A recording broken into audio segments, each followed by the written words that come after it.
Part 1: A Quiet Life on the Edge.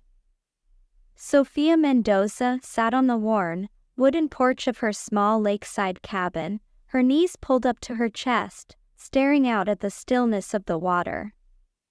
It was late afternoon, and the sun had started its slow descent behind the mountains, casting a golden hue over the lake's surface.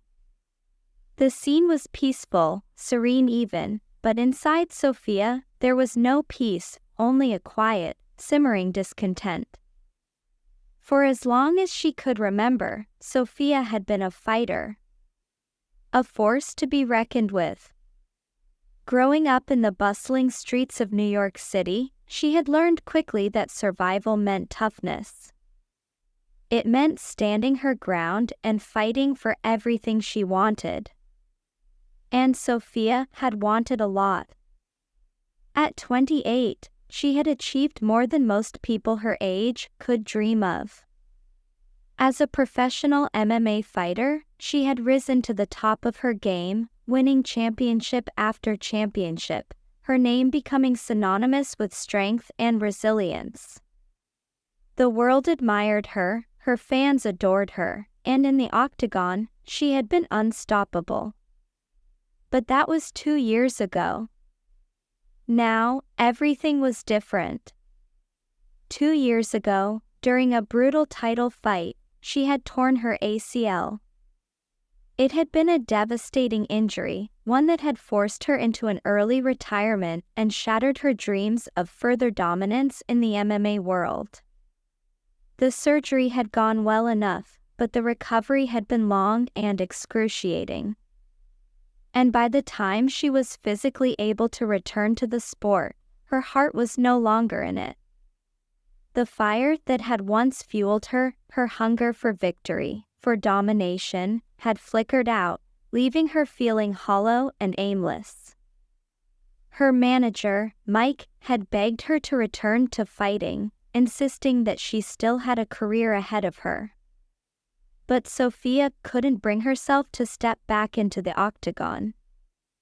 Every time she even thought about it, the memory of the injury resurfaced, the pain, the feeling of helplessness as she lay on the mat, unable to stand, her career slipping away before her eyes. So instead, she had retreated. She had left the city behind, buying a small cabin by a lake in the middle of nowhere, hoping that the isolation would bring her some semblance of peace. But after a year of living in solitude, away from the sport, away from the noise, she realized that the quiet had only amplified her inner turmoil. Sofia sighed and stood up, walking back inside the cabin. The living room was sparsely decorated, just a couch, a coffee table, and a few framed photos from her fighting days. One photo, in particular, caught her eye. It was from the night she had won her first championship. In the picture, she stood in the center of the octagon, her arms raised in victory, a fierce smile on her face as the crowd roared around her. She barely recognized the woman in the photo. That woman had been fearless, driven, and full of fire. But now she felt like a shadow of her former self. Sofia dropped onto the couch, rubbing her hands over her face. She knew she couldn't continue like this, living in limbo, stuck between the past and the present. But she didn't know how to move forward, how to find herself again. The sound of her phone buzzing on the coffee table pulled her out of her thoughts. She glanced at the screen and saw Mike's name flashing across it. She hesitated for a moment before answering. "Hey, Mike," she said, her voice flat. "Hey, Soph," Mike's voice came through, upbeat and energetic, as always. "How's it going out there in the middle of nowhere?" "It's quiet," she said, glancing out the window at the lake. "Too quiet." "Yeah, well, I figured that might be the case," Mike said. which is why I'm calling. I've got something that might interest you. Sophia raised an eyebrow, though Mike couldn't see it. I told you, Mike, I'm done fighting. It's not about fighting, Mike said quickly. It's about helping others. Helping others? Sophia repeated, her curiosity piqued. What are you talking about? Well, there's this gym I know of out in Phoenix, Mike explained. They're starting a program for at-risk kids, teens who are on the edge, you know? They want to teach them discipline through martial arts, give them something to focus on. The gym is looking for someone to lead the program, someone who can inspire these kids, teach them not just how to fight, but how to be fighters in life. Sophia leaned back on the couch, considering Mike's words. She had heard about programs like that before, gyms that took in troubled teens and gave them an outlet through martial arts. It sounded like a good cause, but she wasn't sure she was the right person for the job. I don't know, Mike, she said, her voice hesitant. I'm not sure I'm in the right headspace for something like that. Mike was quiet for a moment, then he spoke again, his tone more serious this time. Soph, I know you've been struggling. But maybe this is exactly what you need. You're not just a fighter, you're a leader. You've been through hell and back, and you came out stronger. These kids could use someone like you. And maybe, just maybe, it'll help you too. Sophia sighed, rubbing her temples. She didn't want to admit it, but Mike had a point. She had been lost for so long, unsure of who she was without fighting. Maybe helping these kids, teaching them, guiding them, could help her find herself again. I'll think about it, she said finally. That's all I'm asking, Mike said. Just think about it. After she hung up the phone, Sophia sat in silence, staring at the photo of herself in the octagon. She had been a champion once, a fighter in every sense of the word.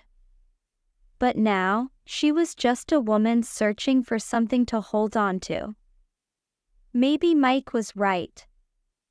Maybe this was her chance to reclaim the fire she had lost. Part 2: The Gym in Phoenix. 2 weeks later, Sophia found herself standing outside of Phoenix Martial Arts, a modest gym tucked away in a quiet corner of the city. The air was dry and warm, a stark contrast to the cool, crisp mountain air she had grown accustomed to at the cabin. She had driven down to Phoenix on a whim, still unsure if she was ready to take on this new challenge. But something inside her, some small, persistent part of her that hadn't completely given up, had pushed her to make the trip. The gym wasn't anything fancy. The front was plain, with large windows that revealed the training area inside. She could see a few people working out, hitting heavy bags, practicing jabs, and grappling on the mats. It reminded her of the first gym she had ever trained in, back when she was just a scrappy kid with big dreams and a chip on her shoulder. Sophia took a deep breath and pushed open the door. The smell of sweat and leather hit her immediately, bringing back memories of countless hours spent training. The familiar rhythm of gloves hitting pads echoed through the gym, and for a moment, she felt a pang of nostalgia. A tall, muscular man with a shaved head and a kind face approached her, wiping sweat from his forehead with a towel. "You must be Sophia Mendoza," he said, extending his hand. "I'm Marcus. Mike told me you might be stopping by." Sophia shook his hand, her grip firm.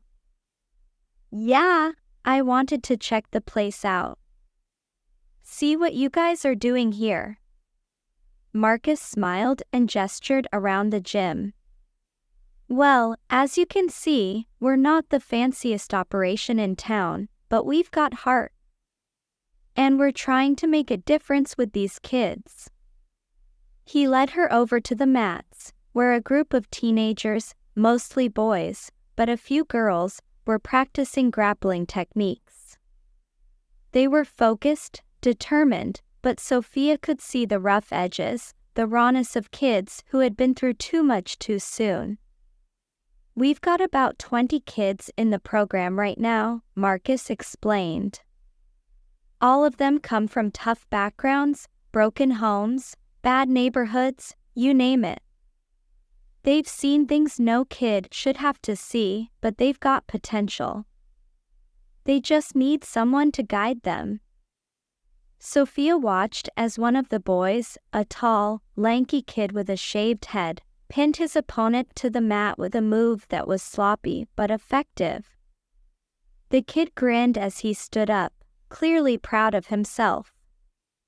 "They're rough around the edges," Marcus said, following her gaze. "But that's where you come in.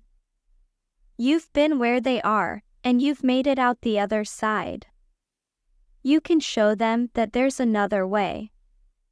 Sophia turned to Marcus, her arms crossed over her chest. "I'm not a therapist, Marcus. I'm a fighter." "And that's exactly what they need," Marcus replied. "They don't need someone to coddle them. They need someone who's been through the fire and come out stronger. They need you." Sophia was quiet for a moment, watching the kids as they trained. She could see the potential in them, the same potential she had once seen in herself. But she also saw the pain, the anger, the fear. It was a heavy burden to carry, and she wasn't sure if she was ready to take it on. But as she stood there, surrounded by the sounds of training, she felt something stir inside her, a flicker of the fire she had once carried. Maybe this was what she needed. Maybe helping these kids could help her heal too.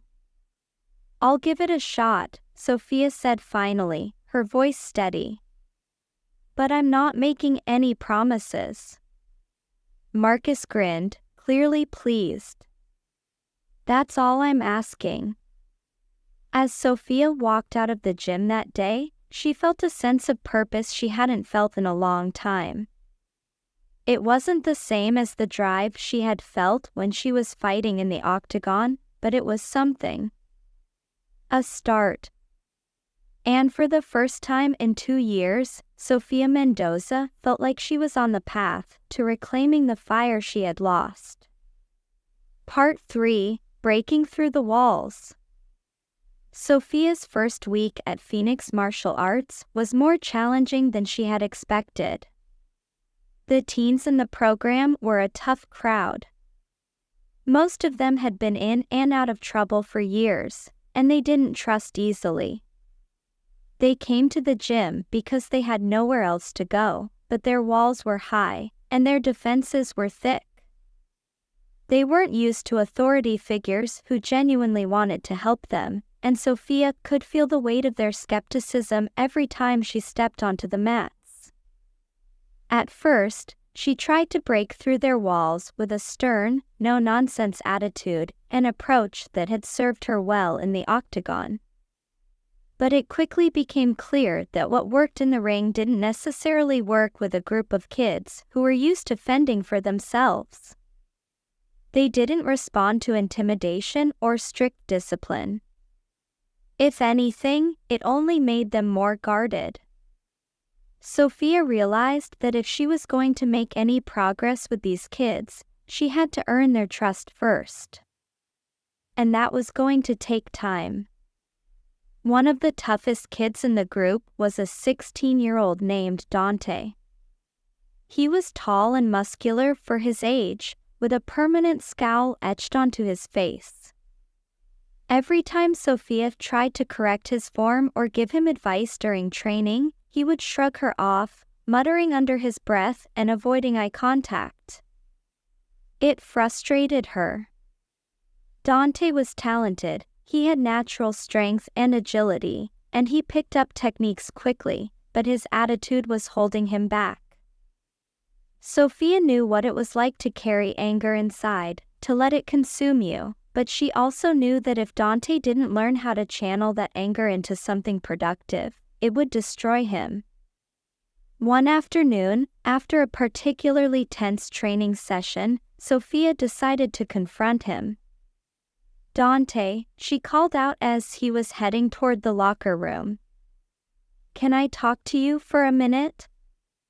He paused, his shoulders tensing, but he didn't turn around. "I'm not trying to get on your case," Sophia said, keeping her voice calm. "But you're holding yourself back.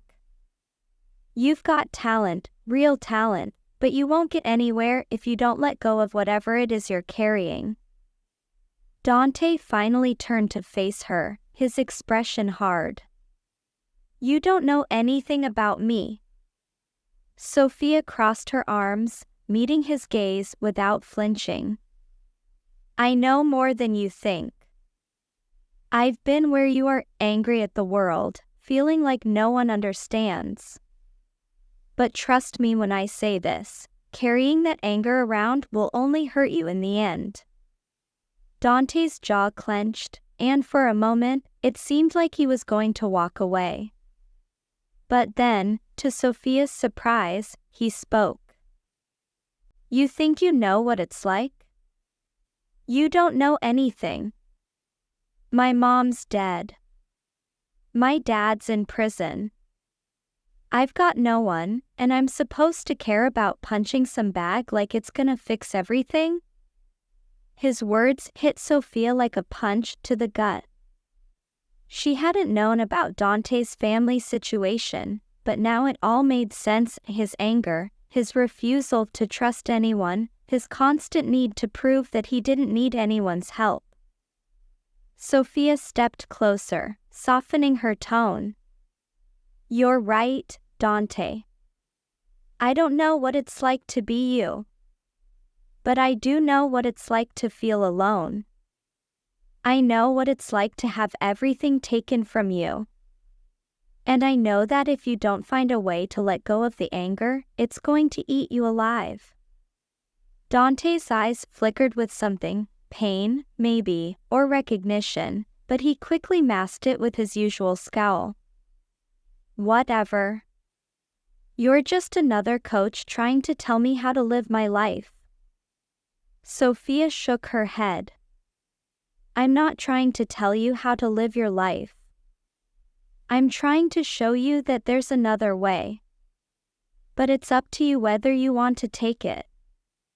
For a moment, they stood there in silence, the tension between them thick. Then, without another word, Dante turned and walked away, leaving Sophia standing there, wondering if she had gotten through to him at all. Part 4: Earning Their Trust. Over the next few weeks, Sophia continued to work with the kids at the gym, slowly but surely earning their trust. It wasn't easy, every day felt like an uphill battle, but she could feel the atmosphere shifting. The kids were starting to open up, little by little, and Sophia found herself connecting with them in ways she hadn't expected. One of the girls in the program, Eva, had been particularly quiet during her first few sessions. She was a petite 15-year-old with long dark hair and a shy demeanor, and she rarely spoke unless spoken to. But despite her quiet nature, Sophia could tell that Eva was a fighter at heart. There was a strength in her movements, a determination in her eyes, that reminded Sophia of herself at that age. One day, after practice, Eva lingered behind while the other kids filed out of the gym. Sophia noticed her sitting on the edge of the mat, her hands fidgeting nervously in her lap. Everything okay, Eva? Sophia asked, walking over to her. Eva looked up, her expression uncertain. Can I ask you something?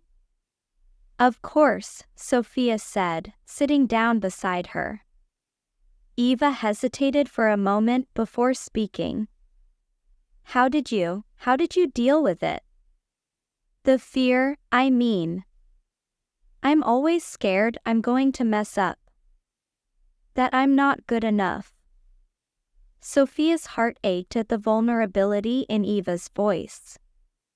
She remembered feeling that same fear when she had first started training, the constant pressure to be perfect, to prove herself to everyone around her. I was scared too, Sophia admitted. I still get scared sometimes. But I learned that fear isn't something you can just get rid of. It's always going to be there, in one way or another. The trick is learning how to live with it. How to push through it. Eva nodded slowly, her eyes downcast. But what if I'm not strong enough? Sophia reached out and placed a hand on Eva's shoulder, giving her a reassuring squeeze. You are strong enough. I've seen it. You just have to believe it. Eva looked up at her, a small glimmer of hope in her eyes. Do you really think so? I know so, Sophia said firmly. You've got something special, Eva. Don't let fear hold you back from showing the world what you're capable of. Eva smiled, a genuine smile that made Sophia's chest tighten with pride. It was moments like this that reminded her why she had taken this job in the first place, why she had chosen to come back to the world of martial arts, not as a fighter, but as a mentor. These kids needed someone to believe in them. And Sophia realized maybe she needed to believe in herself again too. Part 5: Facing Her Own Demons. As Sophia continued to guide the teens at the gym, she found herself slowly starting to heal. Working with the kids had given her a new sense of purpose, a reason to get out of bed every morning. But even though she was helping them confront their own struggles, she couldn't ignore the fact that she had demons of her own to face. The memory of her injury still haunted her. Every time she watched the kids spar or practice their takedowns, a part of her longed to step back onto the mat, to feel the adrenaline of a fight again. But every time she thought about returning to the octagon, the fear of getting hurt again, the fear of failure, held her back. One evening, after the gym had closed and the kids had gone home, Sophia found herself alone in the training area, staring at the heavy bag hanging from the ceiling. She hadn't trained seriously in months, and the idea of throwing a punch, of testing her limits, made her palms sweat. But something inside her was stirring. She had spent so long running from the octagon, from the part of herself that had defined her for so many years. Maybe it was time to stop running. With a deep breath, Sophia wrapped her hands in tape, feeling the familiar tension of the material as it tightened around her knuckles. She walked up to the heavy bag and stood in front of it, her fists clenched at her sides. The first punch felt awkward, stiff. Her muscles were rusty and used to the movement. But she didn't stop. She threw another punch, and then another, her fists landing harder with each strike. Her breath came in short, sharp bursts, and her heart pounded in her chest. As she hit the bag, memories of her injury flooded her mind, the pain, the helplessness, the feeling of everything slipping away. But with each punch, she felt herself pushing past the fear, pushing through the doubt that had held her back for so long. By the time she stopped, her knuckles were red, her arms trembling from the effort. But she felt something she hadn't felt in a long time: relief. Not just physical relief, but emotional. She had faced her fear, and while she wasn't sure if she was ready to fight again, she knew that she had taken the first step. As she stood there, catching her breath, Marcus walked into the gym, a surprised look on his face. "Didn't expect to see you here this late," he said, raising an eyebrow. "You okay?" Sophia nodded, wiping the sweat from her forehead. "Yeah, I think I'm finally starting to be." Marcus smiled, his eyes filled with understanding. "Good. Because I've been thinking, there's this local MMA tournament coming up. Small scale, nothing too big. I think it might be just what you need to get back into the ring. No pressure, just a chance to test yourself. What do you say?" Sophia stared at him, her heart racing. The idea of fighting again terrified her, but there was also a part of her that was excited by the challenge. For the first time in 2 years, she felt like maybe, just maybe, she was ready to step back into the octagon. "I'll think about it," she said, her voice steady. Marcus nodded, clapping her on the shoulder. "That's all I'm asking." Part 6: The Decision. Sophia couldn't stop thinking about Marcus's suggestion. The idea of stepping back into the octagon, of testing herself in a real fight again, was both terrifying and exhilarating. For 2 years, she had avoided even the thought of fighting, convinced that her time as an athlete was over. But now, the fire that had been dormant inside her was beginning to rekindle. The gym had become her refuge, a place where she could channel her energy into helping others, but it had also reignited a part of her that she thought was lost forever. The more time she spent training the kids, the more she felt the itch to fight again. It wasn't about reclaiming her old glory or proving something to the world. This was about proving something to herself, about confronting the fear that had kept her sidelined for so long. But the decision wasn't an easy one. She had built a new life for herself, one that didn't revolve around the constant pressure of winning or losing.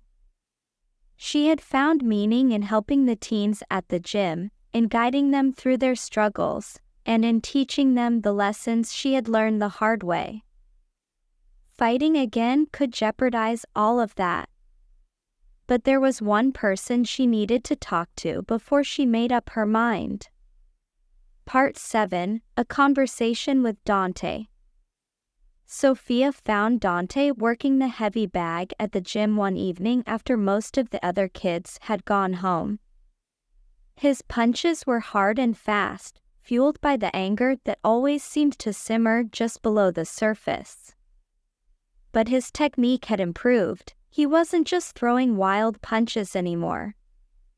He was focused, controlled, channeling his anger into something productive. She watched him for a moment before speaking. "Dante," she called out, her voice cutting through the rhythmic thuds of his fists against the bag. He stopped mid-punch, turning to face her with a look of surprise. "What's up, coach?" Sophia took a deep breath, walking over to him. "I wanted to talk to you about something." Dante wiped the sweat from his forehead with the back of his hand, his expression guarded. "Yeah, what's that?" Sophia hesitated for a moment, unsure of how to begin. She had seen so much of herself in Dante over the past few months: his anger, his need to prove himself, his fear of being vulnerable. They were kindred spirits in a way, both fighting battles that went beyond the gym. And now, she needed his insight just as much as he had once needed hers. "I've been thinking about getting back into fighting," she said finally. "There's a local tournament coming up, and Marcus thinks I should give it a shot." Dante's eyes widened in surprise. "Wait, you're thinking about fighting again? For real?" Sophia nodded, folding her arms across her chest. "Yeah, I've been out of the game for a long time, and part of me is scared to get back in. But I'm also starting to feel like, maybe I need this. To prove to myself that I can still do it."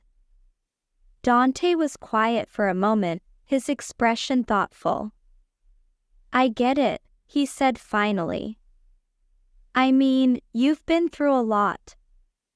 But you're the toughest person I know, coach. If anyone can get back in the ring and kill it, it's you."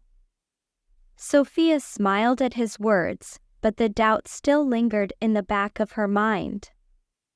"It's not just about winning, Dante. It's about facing my fear.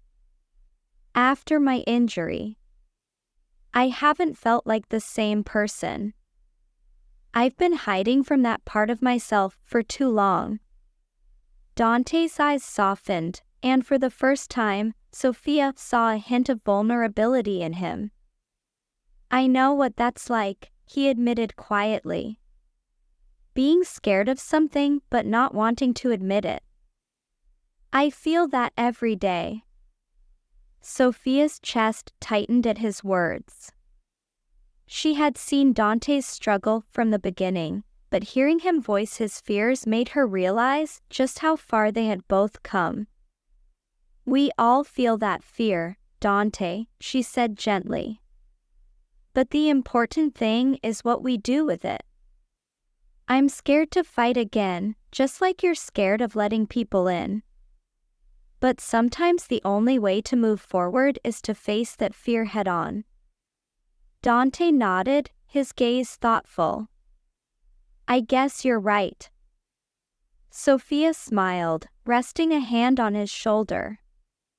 "I'm not asking you for permission, Dante.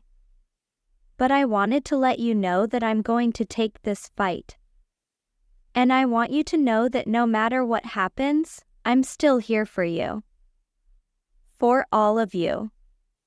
Dante looked up at her, his expression serious. "You're gonna win, coach. I know it." Sophia chuckled softly, shaking her head. "We'll see. But win or lose, I'm going to give it everything I've got." Part 8, Preparing for Battle. The days leading up to the tournament were a whirlwind of training, preparation, and self-reflection. Sophia threw herself into her workouts with a renewed sense of purpose, pushing her body to its limits as she honed her skills. Marcus worked with her every day, helping her fine-tune her technique and build up her strength. It felt good to be training again, to feel the familiar burn of muscles being worked, to hear the rhythm of her gloves hitting the pads. But the mental battle was just as intense as the physical one. Every time she stepped into the gym, she was haunted by memories of her injury, of that fateful fight where everything had fallen apart. The pain, the fear, the feeling of helplessness, it all came rushing back, threatening to overwhelm her. But Sophia refused to let it. She had made a promise to herself and to the kids at the gym that she would face her fear, no matter how hard it was. She wasn't just fighting for herself anymore. She was fighting for them, for Dante, for Eva, and for every other kid who had walked through the doors of Phoenix Martial Arts looking for something to believe in. As the tournament approached, the kids at the gym rallied around her. They had heard about her decision to fight, and their support was overwhelming. Dante, especially, had taken a keen interest in her training, often staying late to help her spar or offer words of encouragement. "You've got this, coach," he would say after every session, his voice filled with confidence. "No one's tougher than you." Sophia appreciated their support more than she could express. She had come to Phoenix to help these kids, but in the process, they had helped her too. They had reminded her of who she was, of the fighter she had always been. Part 9: The Return to the Ring. The day of the tournament arrived, and Sophia stood in the locker room, staring at herself in the mirror. She was dressed in her old fighting gear, black shorts, a sports bra, and her trademark red gloves. Her hair was pulled back in a tight ponytail, and her body was lean and strong from months of training. She looked every bit the fighter she had once been, but the nerves in her stomach told a different story. Marcus entered the room, his usual easygoing demeanor replaced with a seriousness that matched the gravity of the situation. "You ready?" he asked, handing her a water bottle. Sophia took it, nodding slowly. "As ready as I'll ever be." Marcus smiled, placing a hand on her shoulder. "You've got this, sophomore. You've put in the work. Now it's time to show everyone what you're made of." Sophia took a deep breath, trying to steady her racing heart. She had fought countless battles in her career, but this one felt different. This one wasn't just about winning a belt or proving herself to her peers. This was about reclaiming a part of herself that she had lost. It was about facing her fear and coming out the other side stronger. The sound of the crowd echoed through the hallway as they made their way toward the arena. The energy in the air was electric, and Sophia felt the familiar surge of adrenaline that always hit her before a fight. But this time, there was something else, a sense of calm, of clarity. She had nothing to prove to anyone but herself. As they reached the entrance to the arena, Marcus turned to her with a grin. "Go out there and show them what you're made of." Sophia nodded, her heart steady. She stepped into the arena, the lights bright and blinding, the crowd roaring as she made her way toward the octagon. She could feel the weight of their expectations, but she pushed it aside. This fight was hers, and hers alone. Her opponent was already in the ring, a fierce-looking woman with a reputation for being a knockout artist. But Sophia wasn't intimidated. She had faced tougher opponents in her career, and she knew that her biggest battle wasn't with the woman standing across from her, it was with herself. The bell rang, and the fight began. The first few moments were a blur of movement, punches, kicks, and grapples, all blending together in a dance of violence and precision. Sophia's body moved on instinct, her years of training kicking in as she dodged and countered, her fists flying with practiced ease. But as the fight wore on, something shifted. The fear that had once gripped her began to fade, replaced by a sense of determination, of focus. She wasn't fighting to survive anymore, she was fighting to win. With a powerful left hook, Sophia landed a blow that sent her opponent stumbling back. The crowd erupted in cheers, but Sophia barely registered the noise. She was locked in, her mind and body working in perfect harmony as she pressed forward. The fight ended in the third round, with Sophia's hand raised in victory. She had won by knockout, a decisive and dominant performance that left no doubt about her return to the sport. As she stood in the center of the octagon, her chest heaving with exertion, she felt a surge of pride and relief. She had done it. She had faced her fear and come out the other side stronger. But more than that, she had reclaimed a part of herself that she thought was lost forever.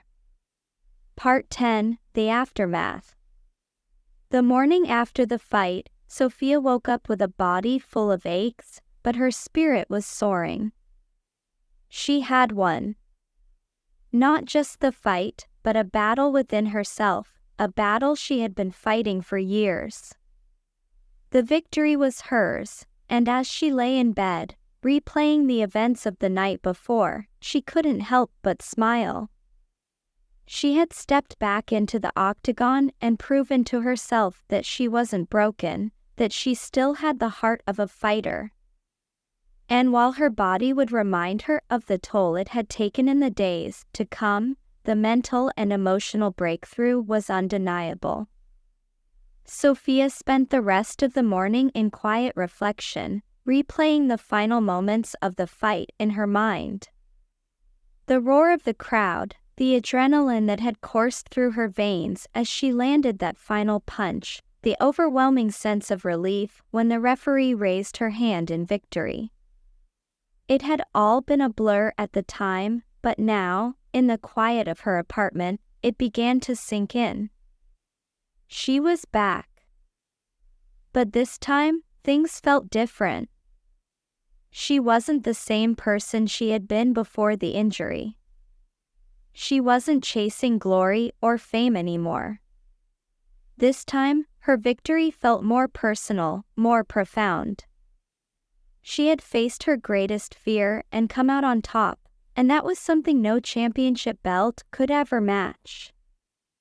Later that day, she headed to Phoenix Martial Arts, eager to share the moment with the kids who had supported her through the entire journey. As soon as she walked through the doors, she was greeted by a chorus of cheers and applause. Dante, Eva, and the rest of the teens crowded around her, their faces beaming with pride. "You were amazing, Coach," Eva exclaimed, her eyes shining with admiration. "We all watched the fight last night. You killed it." Sophia smiled, her heart swelling with gratitude. These kids had been her biggest supporters, and their belief in her had been a driving force in her decision to return to the ring. Seeing their faces now, full of excitement and pride, made everything worth it. "Thanks, guys," Sophia said, her voice thick with emotion. "I couldn't have done it without you."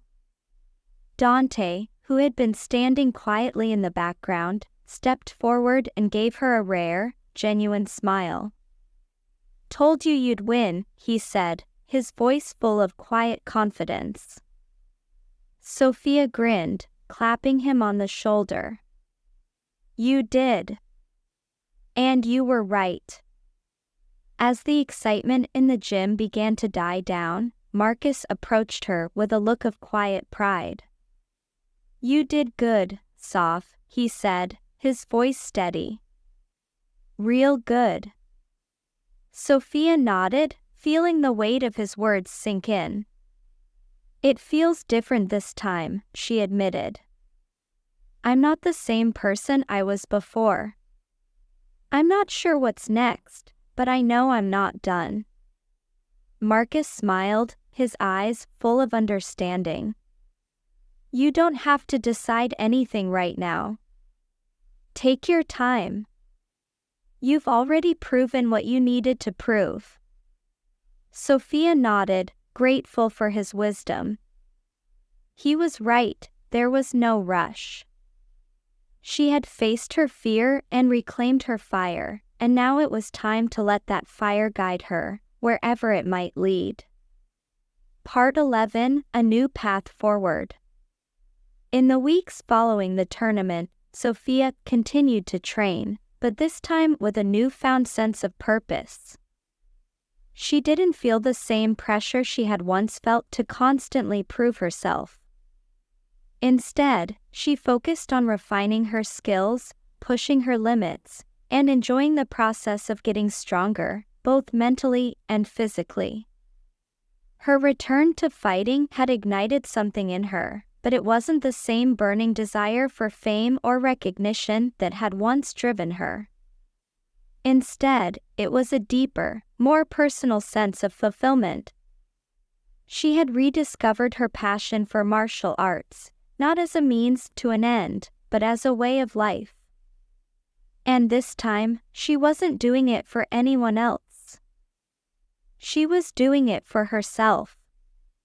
The kids at the gym continued to look up to her, and she poured herself into helping them grow, both as fighters and as individuals.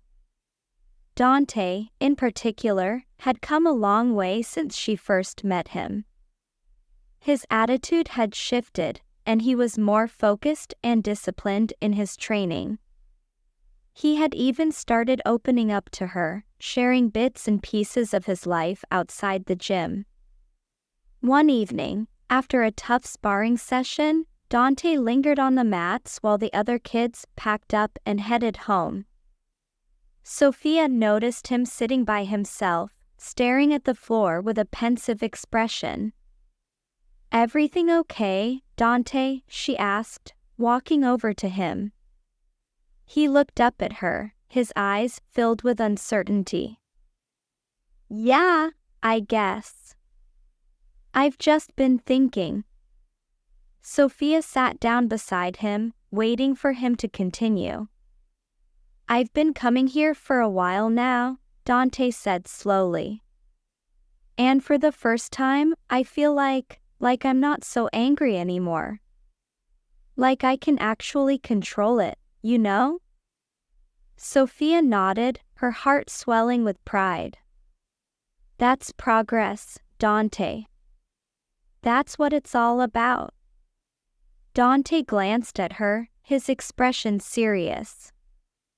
Do you think I could actually do something with this? Like, make something of myself? I mean, I know I've been in a lot of trouble, but..."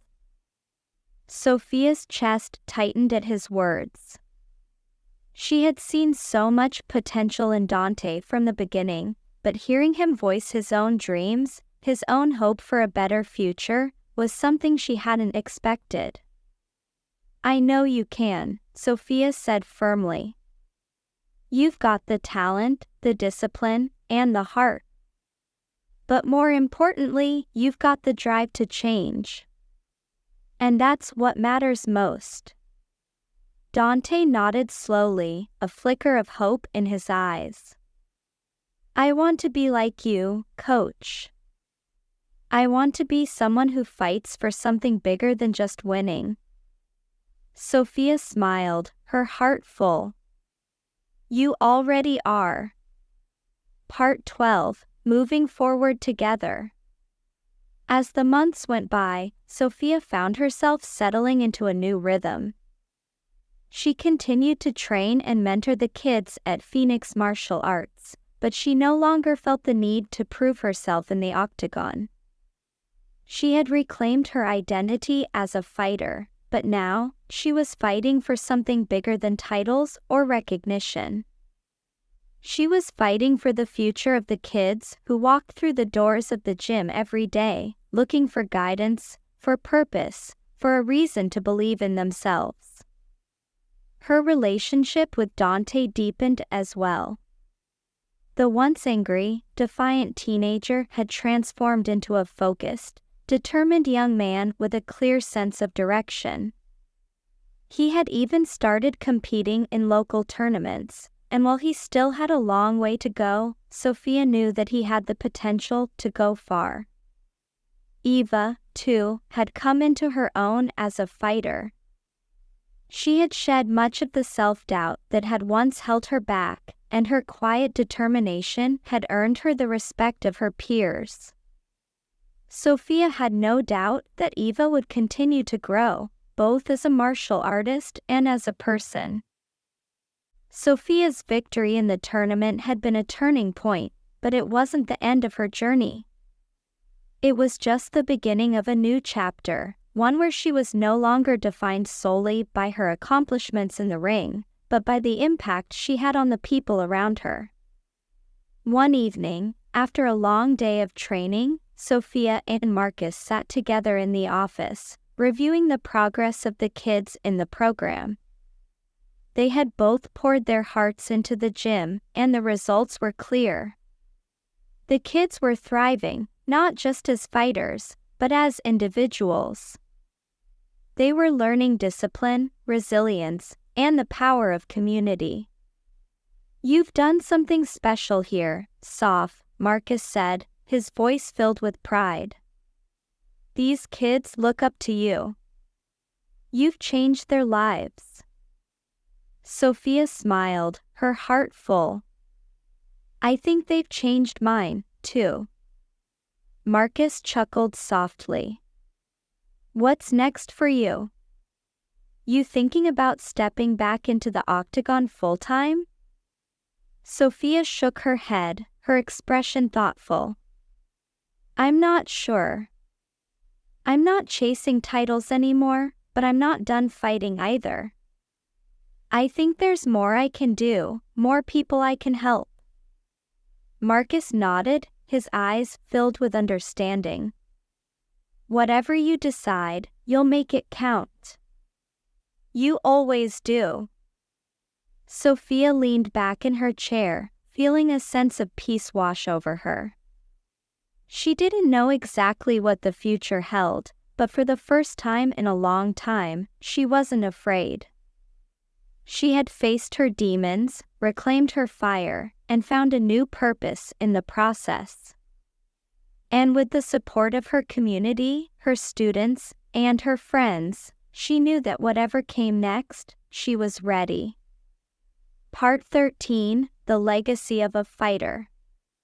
Years passed, and Sophia continued to build a legacy at Phoenix Martial Arts.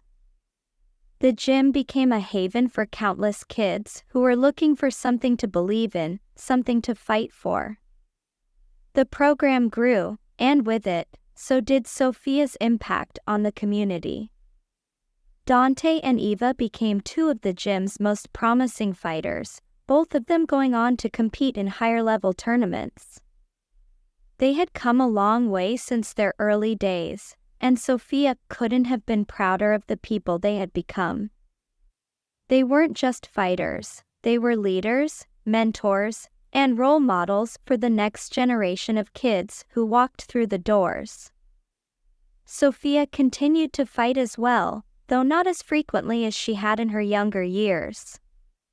She competed in select tournaments, always pushing herself to grow, but her focus remained on the gym and the kids who had become her family. As she stood in the center of the gym one evening, watching the next group of young fighters train, Sophia couldn't help but reflect on the journey that had brought her here. She had faced more than her share of challenges: injury, doubt, and fear, but through it all, she had found her way back to herself.